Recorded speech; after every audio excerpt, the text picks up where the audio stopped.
The Meditations of the Emperor Marcus Aurelius Antonius. The Fifth Book.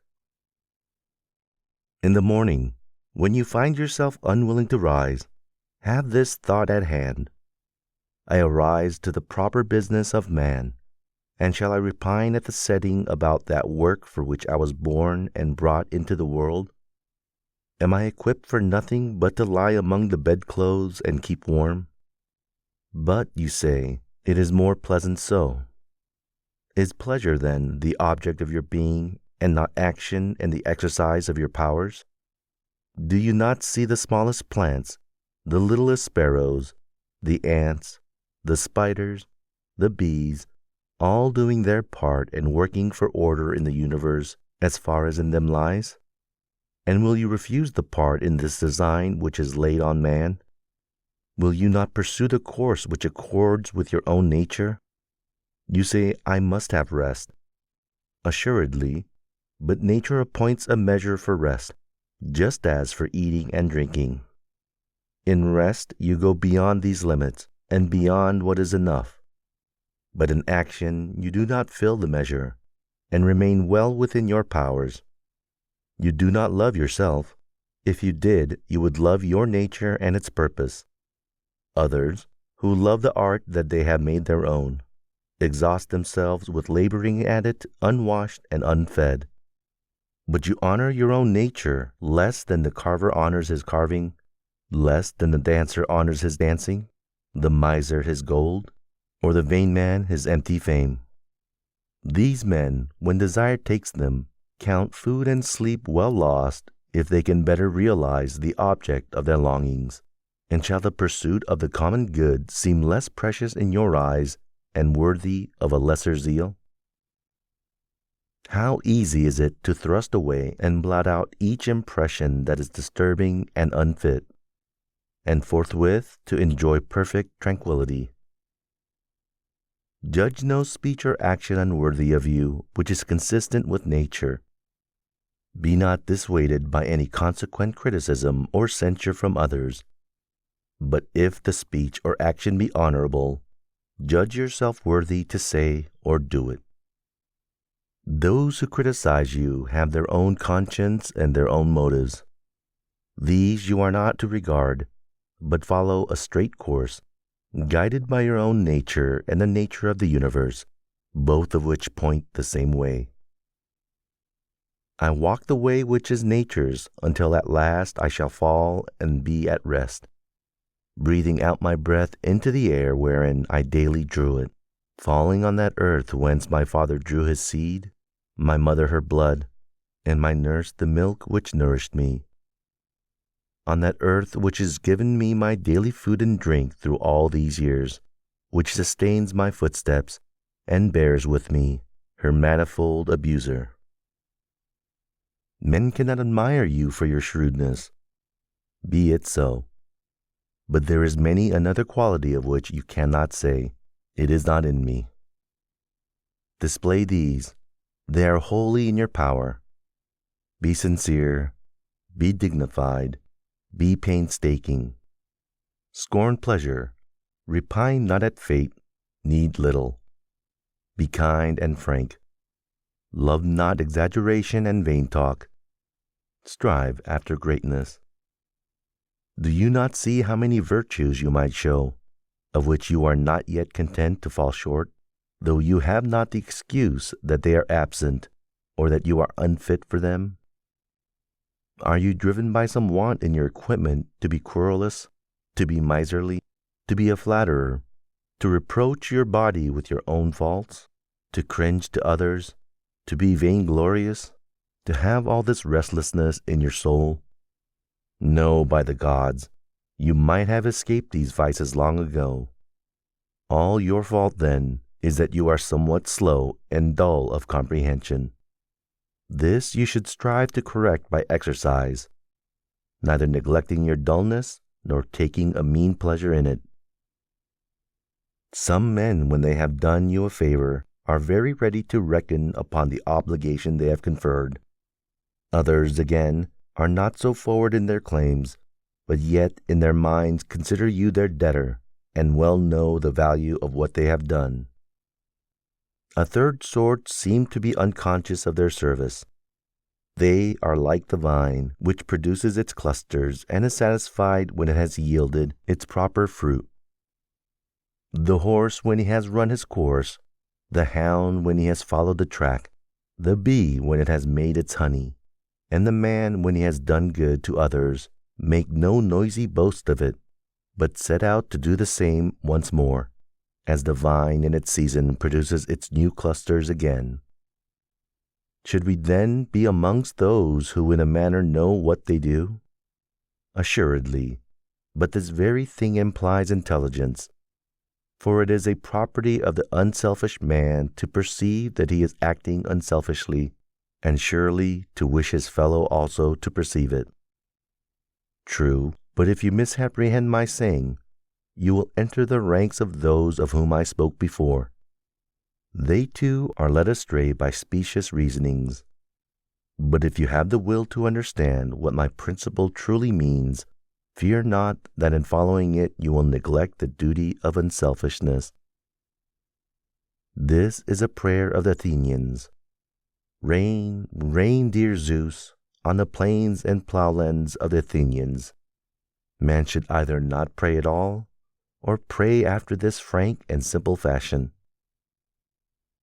Just as one says that Aesculapius has prescribed a course of writing for someone, or the cold bath, or walking barefooted, so it may be said that the guiding mind prescribes for a man disease, or mutilation, or losses, or the like.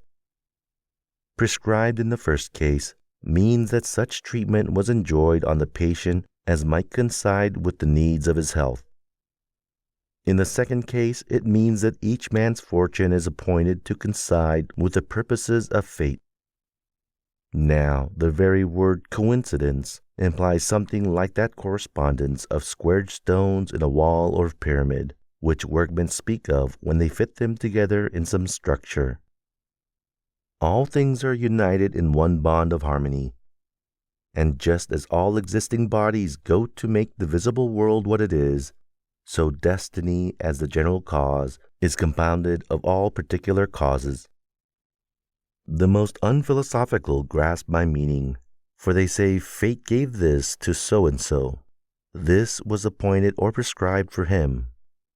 Let us then receive the decrees of fate as we receive the prescriptions of Aesculapius. He prescribes many things for us, and some of them are harsh medicines. Yet we obey him gladly in the hope of health. Conceive therefore that, for nature, the doing of her work and the fulfilling of her purposes are, as it were, her health.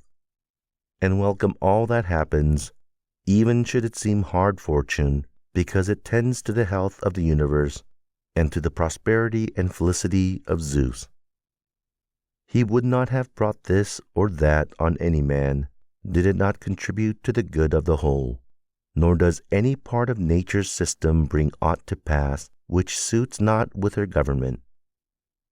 For two reasons, then, you should content yourself with what befalls you. The first is, that it was created and ordained for you, and was in a manner related to you from the beginning, in the weaving of all destinies from the great first causes. The second is, that even what happens severally to each man contributes to the well-being and prosperity of the mind which governs all things, and indeed even to its continued existence. For the whole is maimed if you break in the slightest degree this contentious connection, whether of part or causes. And this you are doing your best to break and destroy whenever you repine at fate. Fret not, neither despond nor be disheartened, if it be not always possible for you to act according to your principles of perfection. If you are beaten off, return again to the effort, and content yourself that your conduct is generally such as becomes a man. Love the good to which you return, and come back to philosophy, not as one who comes to a master, but as one whose eyes and aches recurs to sponge and egg, as another has recourse to plasters or a third to fomentation. And thus you will make no empty show of obeying reason, but find that it gives you rest. Remember that philosophy demands no more than what your nature requires, but you are wont to desire other things which accord not with your nature. For what, you say, can be more delightful than such things? Is not this the very snare which pleasure sets for us? Yet consider it magnanimity, frankness, simplicity, kindness, and piety be not even greater delights? And what is sweeter than wisdom itself, when you are conscious of security and felicity in your powers of apprehension and reason?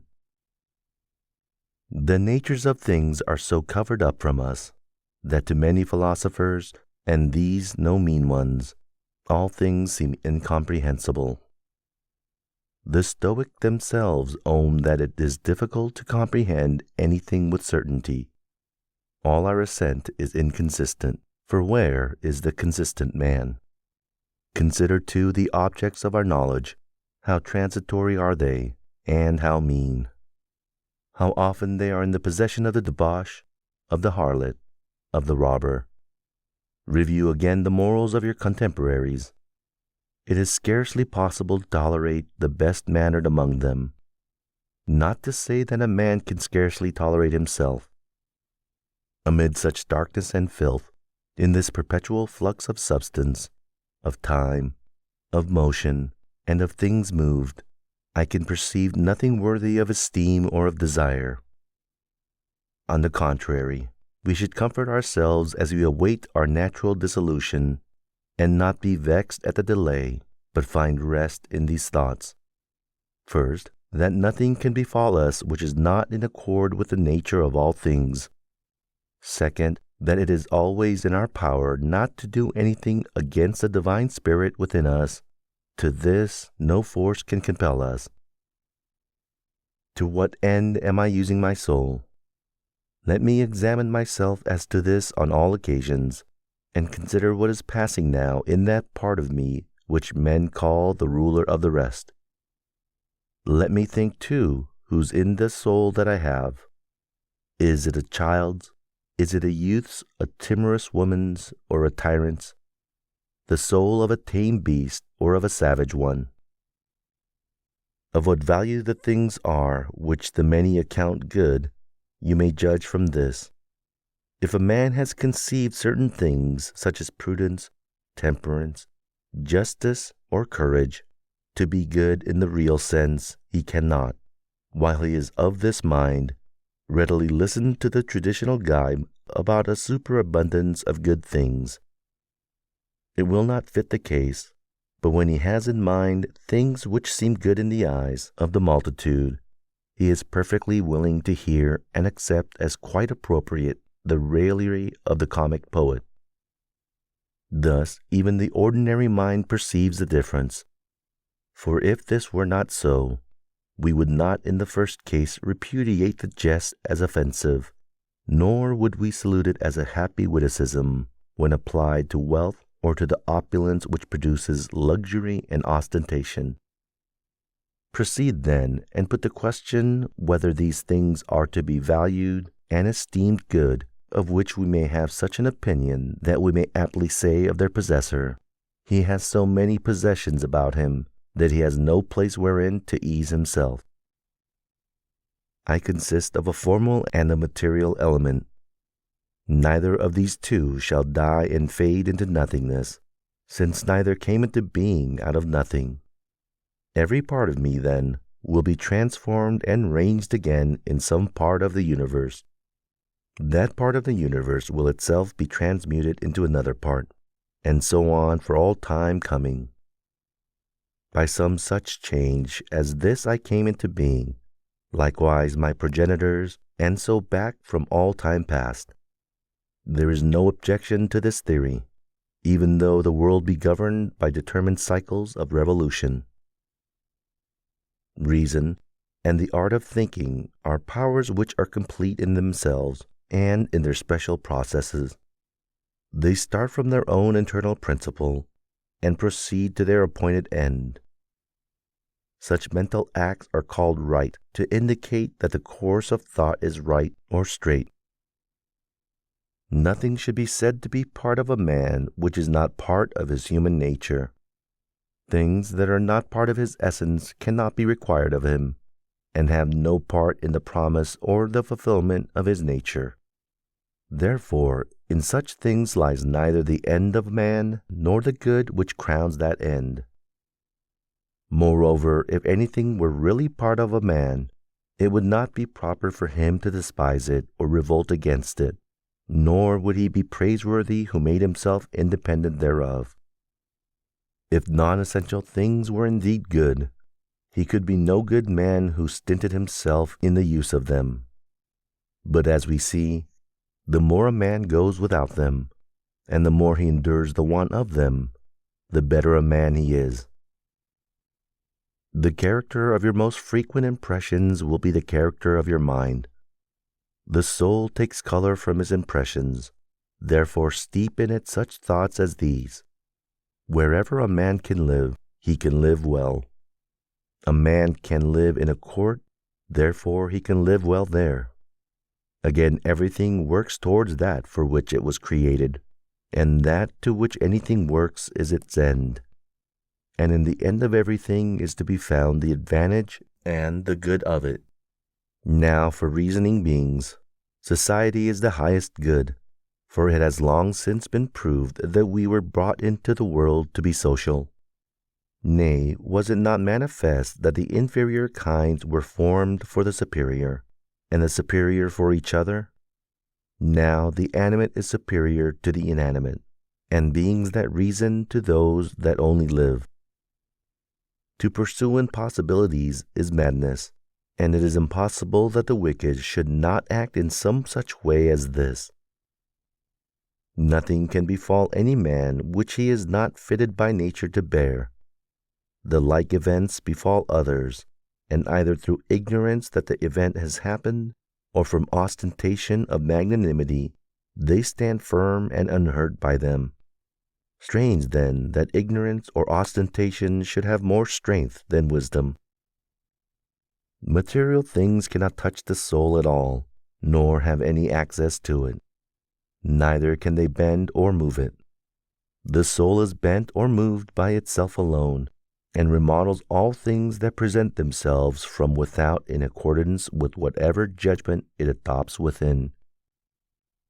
In one respect, man is nearest and dearest to me, insofar that is, as I must do good to him and bear with him. But insofar as some men obstruct me in my natural activities, man enters the class of things indifferent to me, no less than the sun, the wind, or the wild beast. By these indeed some special action may be impeded, but no interference with my purpose or with my inward disposition can come from them, thanks to my acceptive and modifying powers. For the mind can convert and change everything that impedes its activity into matter for its action. Hindrance in its work becomes its real help, and every obstruction makes for its progress. Reverence that which is most excellent in the universe, and the most excellent is that which employs all things and rules all. Likewise, reverence that which is most excellent in yourself. It is of the same nature as the former, for it is that which employs all else that is in you, and that by which your whole life is ordered. That which harms not the city cannot harm the citizen. Apply this rule whenever you have the idea that you are hurt. If the state be not hurt by this, neither am I harmed. And if the state be hurt, we should not be wrathful of him who hurt it. Consider where lay his oversight. Consider frequently how swift things that exist or are coming into existence are swept by and carried away. Their substance is as a river perpetually flowing. Their actions are in continual change, and their causes subject to 10,000 alterations. Scarcely anything is stable, and the vast eternities of past and future, in which all things are swallowed up, are closed upon us on both hands. Is he not then a fool who is puffed up with the success in the things of this world, or is distracted or worried, as if he were in a time of trouble likely to endure for long? Keep in mind the universe of being in which your part is exceedingly small, the universe of time of which a brief and fleeting moment is assigned to you, the destiny of things, and how infinitesimally small your share therein. Does another wrong me? Let him look to that. His character and his actions are his own. So much is in my present possession as is dispensed to me by the nature of things, and I act as my own nature now bids me. Let the leading and ruling part of your soul stand unmoved by the stirrings of the flesh, whether gentle or rude. Let it not commingle with them, but keep itself apart, and confine these passions to their proper bodily parts. And if they rise into the soul by any sympathy with the body to which it is united, then we must not attempt to resist the sensation, seeing that it is of our nature. But let not the soul, for its part, add thereto the conception that the sensation is good or bad. Live with the gods, and he lives with the gods who continually displays to them his soul, living in satisfaction with its lot, and doing the will of the inward spirit, a portion of his own divinity, which Zeus has given to every man for a ruler and a guide. This is the intelligence, the reason that abides in us all. Are you angry with one whose armpits smell or whose breath is foul? What is the use? His mouth or his armpits are so, and the consequence must follow. But you say, man is a reasonable being, and could by attention discern in what he offends. Very well, you too have reason. Use your reason to move his. Instruct, admonish him. If he listens, you will cure him, and there will be no reason for anger. You are neither actor nor harlot.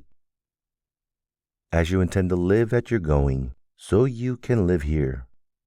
But if men do not permit you, then depart from life, yet so as if no misfortune had befallen you. If my house be smoky, I go out, and where is the great matter? So long as no such trouble drives me out, I will remain at my will, and no one will prevent me from acting as I will. And my will is the will of a reasonable and social being. The intelligence of the universe is social. It has therefore made the inferior orders for the sake of the superior, and has suited the superior beings for one another. You see how it hath subordinated and co-ordained and distributed to each according to its merit, and engaged the nobler beings to a mutual agreement and unanimity. How have you behaved toward the gods, toward your parents, your brothers, your wife, your children, your teachers, those who reared you, your friends, your intimates, your slaves? Can it be said that you have ever acted towards all of them in the spirit of the line, he wrought no harshness, spoke no unkind word? Recollect all you have passed through, all that you have had strength to bear. Your life is now a tale that is told, and your service is all discharged. Recall the fair sights you have seen, the pleasures and the pains you have despised, and so-called glory that you have foregone, the unkindly men to whom you have shown kindness. How is it that unskilled and ignorant souls disturb the skillful and intelligent? What, I ask, is the skillful and intelligent soul? It is that which knows the beginning and the end, and the reason which pervades all being, and by determined cycles rules the universe for all time. In a little space you will be only ashes and dry bones and a name, perhaps not even that. A name is but so much empty sound and echo, and the things which are so much prized in life are empty, mean, and rotten. We are as puppies that snap at one another, as children that quarrel, laugh, and presently weep again. But integrity, modesty, justice, and truth, up from the wide earth have soared to heaven. What then should detain you here? Things sensible are ever changing and unstable. The senses are dull and easily deceived. The poor soul itself is a mere exhalation from blood. Fame in such a world is a thing of naught. What then? You await calmly extinction or transformation, whichever it may be, until the fullness of the time become what is to suffice you. What else than a life spent in fearing and praising the gods, and in the practice of benevolence, toleration, and forbearance towards men? And whatsoever lies beyond the bounds of flesh and breath, remember that it is neither yours nor in your power. A prosperous life may be yours if only you can take the right path and keep to it in all you think and do. Two advantages are common to gods, to men, and to every rational soul. In the first place, nothing external to themselves has power to hinder them. In the second, their happiness lies in having mind and conduct disposed to justice, and in the power to make that the end of all desire. If the fault be not my sin, nor a consequence of it, if there be no damage to the common good, why am I perturbed about it? Wherein is the harm to the common good? Be not incautiously carried away by sentiment, but aid him that needs it according to your power and his desert. If he need be of the things which are indifferent, think not that he is harmed thereby, for so to think is an evil habit. But as in the comedy, the old man begs to have his foster child's top for a keepsake, though he knows well that it is top and nothing more, so should you act also in the affairs of life. You mount the rostra and cry aloud, O man, have you forgotten what is the real value of what you seek? No, but the many are keen in their pursuit of it. Are you then to be a fool because they are? In whatever case I had been left, I could have made my good fortune. For what is it to make a fortune but to confer good things upon oneself? And true good things are a worthy frame of mind, worthy impulses, worthy actions.